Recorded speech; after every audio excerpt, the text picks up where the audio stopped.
Are we ready to go there, man? My man Rick Miller setting it up. Xavy Acosta, he is the coach of the San Benito Greyhounds. Coach, good morning, sir. How are you? Good morning. I am still thrilled and excited from last night. Still celebrating a good victory, huh? A great victory, sir, yes. That was a pretty tight matchup. Were you expecting that?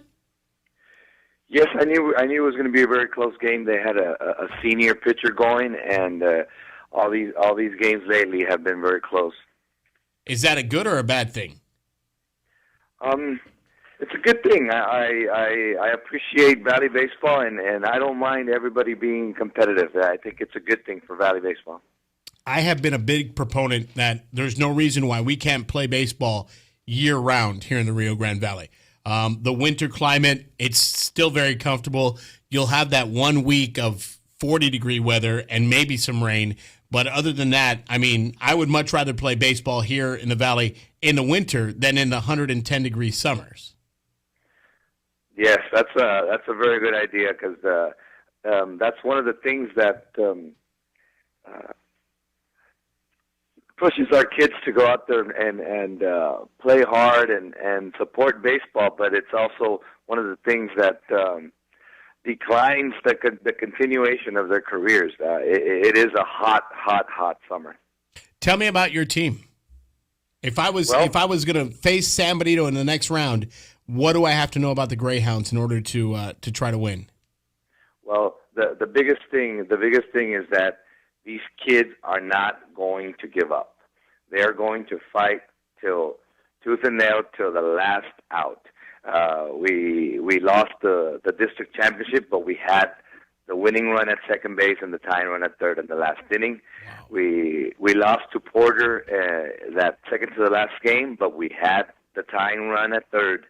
And yesterday, they came out swinging. They got 2 runs against Sammy Alvarado, who was, he's a very, very good pitcher. I don't think a team has scored more than 4 runs on him.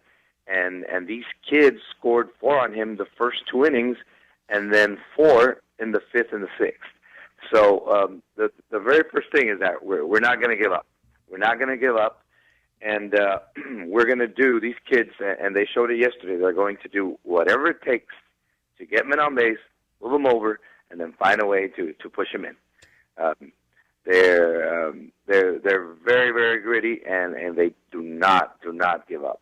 You as a manager and a coach, knowing, one, that baseball is a game where you've got to be able to shake off what you just did. If you threw a pitch and they knocked it out of the park, you've got to be able to shake it off and continue at that same level of success that you were having before. But 2, these are some kids that you're also a mentor, you're a therapist for at some point because, you've got to deal with their frail egos, shall we say. How do you make that work? Well, it's a combination. Yes, we are teachers, we're coaches, we're mentors. Sometimes we're like a second parent, and you're right. I know all these kids, and yes, we got to motivate them, and we have to push them, and we have to comfort them also. It just depends where they're at and where we're at in the game, in the season, in an at-bat sometimes, because you're right. We have to, you swing at that curve on the dirt, you got to forget it because we need you right back up, dust the dirt off, and swing at that, put that ball in play on that next pitch, and we did that a couple of times. But you're right. We're teachers, we're coaches, we're parents, and sometimes we got to give a pat in the back. Sometimes we got to put a little shove behind their back and so get them going, and sometimes we have to scold them and get after them, but it just depends on the moment. So what do you tell Sammy Alvarado when he's not giving up 4 runs in a game all season long, and in the first inning he's got 2 that he's given up? What do you tell him? Well, I try to concentrate on my kids, and the first thing was all week long, trying to evade the talk around the Valley that, Sammy's a great pitcher. He's a great pitcher, and he throws hard, and he throws a little sidearm, and he's gritty, and he's a senior. We were able to do that first inning and get 2 runs. That was monumental in our game yesterday. We needed to get over that hump and see that that Sammy on paper is different than Sammy last night, because when it comes to getting it done, he's going to have to get us out, and we were able to put runners on base and move them over. Now, if I was this coach, I think I would have said, you know what, hey, they got 2 runs, we'll get them right back, get the next out. But again, I try to concentrate and focus on my kids, and it's hard enough to get them motivated, especially when we have this mountain of a kid on paper and on videos for everybody to be listening and talking about. But that first single, I know, and I was surprised that they pitched to Jacob Puente, and he gets that 2-run single, and that just changed that Sammy on paper. Now he's human. Now he's a kid just like us. Let's go get him. And that psychological mountain you've got to get over sometimes can be a little more treacherous than you think.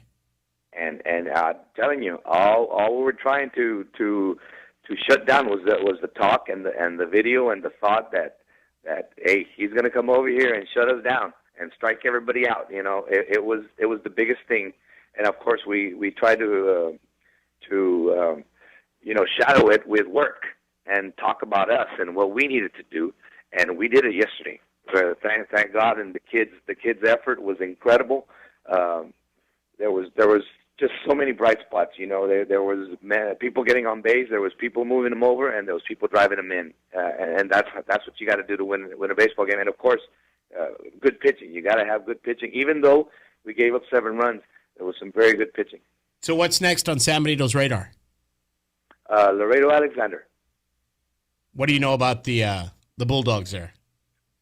Very little. Again, the only thing I know is that they were first place in their district, and so that's the next shadow that we're going to have to overcome and shed some light on it with gritty Greyhound baseball. Is it good that they're not in the Valley, so you won't have to hear, oh, Laredo Alexander did this or Laredo Alexander did that? You won't have to focus your team so much on not paying attention to that, and you can just go in with your lunch pail and get the job done. Yes, it is. It is a good thing because, like I said, it was hard all week long, and and we're all human, even me. I was thinking, okay, here we got 1-game series because I lost a flip, and I said, okay, here we go, 1-game series against a very good pitcher, and I've been on that side as a coach also, and I know how hard it is. So it was a big page to turn. And realize that he has to put his shoes on and tie them just like we do, and he's just another kid, and sure, he's a very good pitcher, very confident, but we were able to overcome that. And yes, we don't know much about Laredo Alexander except that they're the first place team over there, and I'm sure our scouts will give us some information today and tomorrow and Monday, and of course we're going to get ready for them. And whatever they have, we're gonna go out there with this great Greyhound character that these kids have. Are you doing a series or a 1-gamer? Well, I think that we might play 3 games depending on what they want to do. Of course, it always depends on what the other team wants to do. I don't know if he wanted to play 1 game with Mission. I'm thinking Mission might have won that flip. But I'm not sure. We still have to get together and talk about it. All right, Coach, I'm going to give you a very good sense of advice here, and you can choose to follow it or not. But when you're in the flip, tails never fails. Yes. All right. All year long, I come back to the dugout. I say, okay, boys, I lost the flip. Let's go win the game. I know a good shaman there in San Benito. She'll give you a barrida. She'll give you the little the huevo and some albahaca, and you go. And then you just go out and you tails never fails, and you'll be okay. Okay, I'm gonna take that advice. We'll get together. I'll give you the info. I'll take you over to see her. You'll be okay. Sweet. Hey, Coach, thanks for the time. Good luck to the Greyhounds. And do you ever get like Spencer Gant to do a motivational speech for your team? No, Coach is very busy with spring football, and but I want to thank you for giving us a call and giving these kids the recognition that they deserve. They've been going through the talk of they're the first team in 9 years to make it to the playoffs, first team in 9 years with a winning season. They got second place. They lost the district championship. We had the winning run there at second base. We just couldn't push them in, and now they're by-district champions. Hey, Coach, this is Jake Berry. We covered the game last night. Hey, if you want us to do the game, let us know. We'd love to travel with you guys. It was a real fun game last night. I hope you enjoyed it. The kids put on a show yesterday. Well, we're ready to go with you, Coach. We're there following you every step of the way. Sounds good. Sounds good to me. Thanks, Coach. We appreciate the time. Thank you very much. Thanks so much. Xavy Acosta, he is the coach of the San Benito Greyhounds, joining us here in the Huddle on 840 Fox Sports Radio. Not bad. Yeah, I forgot to tell you last night when they brought in their relief pitcher, it was an offensive lineman. From what they told me, he was an offensive lineman during football. Really? Big kid. And he came in, he kind of, I remember the first. Now, wait, when you say big kid, big as in you and I stature, or big as in he's like 6'4"? No, he's about my height, about 6'1", 6'2". Big kid though, like he was a lineman, and so he's big like my weight then. Well, yeah, in between us. We like to call ourselves a little rotund. Yeah, we're husky. He looked like a lineman. Yeah, he looked like a lineman. Anyways, kid, he came in. He was kind of, I think I can't remember if it was a little hit, like a little wobbler, or it was a bunt. But he goes down and he's a big guy. He goes to reach for it, kind of. Can't quite get that one. But then he settled down and he just started throwing darts. And Edinburgh didn't touch him until the end of the top of the seventh. All of a sudden, they got some hits off of him.